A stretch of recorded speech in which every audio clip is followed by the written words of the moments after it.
اعوذ باللہ من الشیطان اللعین الرجیم بسم اللہ الرحمن الرحیم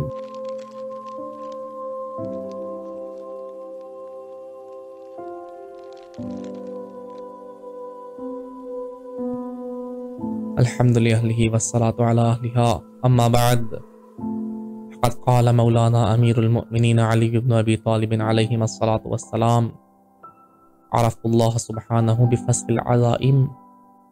محترم ناظرین کرام، مولا کائنات امیر المؤمنین حضرت علی علیہ الصلوۃ والسلام نہج البلاغہ میں ارشاد فرماتے ہیں کہ عرفت اللہ، میں نے خدا کی معرفت حاصل کی، میں نے خدا کو پہچانا بفسق العزائم، اپنے ارادوں کے ٹوٹنے کے ذریعے سے۔ ارادے ٹوٹنے سے پتہ چلا کہ کوئی ایسی طاقت بھی ہے جو میرے اوپر بھی قدرت رکھتی ہے، جو مجھے بھی ارادے تبدیل کرنے پر مجبور کر دیتی ہے۔ یہ میرے اور آپ کے لیے ہے۔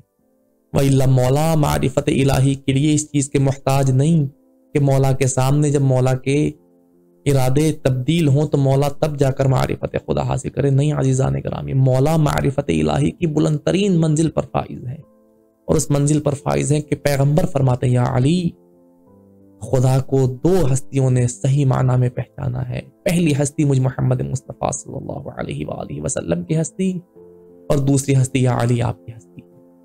ہمارے علاوہ خدا کی حقیقی معرفت کسی کو حاصل نہیں ہے، تو مولا اس مرتبہ معرفت پر فائز ہے۔ لیکن میرے اور آپ کے لیے مولا بتا رہے ہیں خدا کو پہچاننا مشکل نہیں ہے۔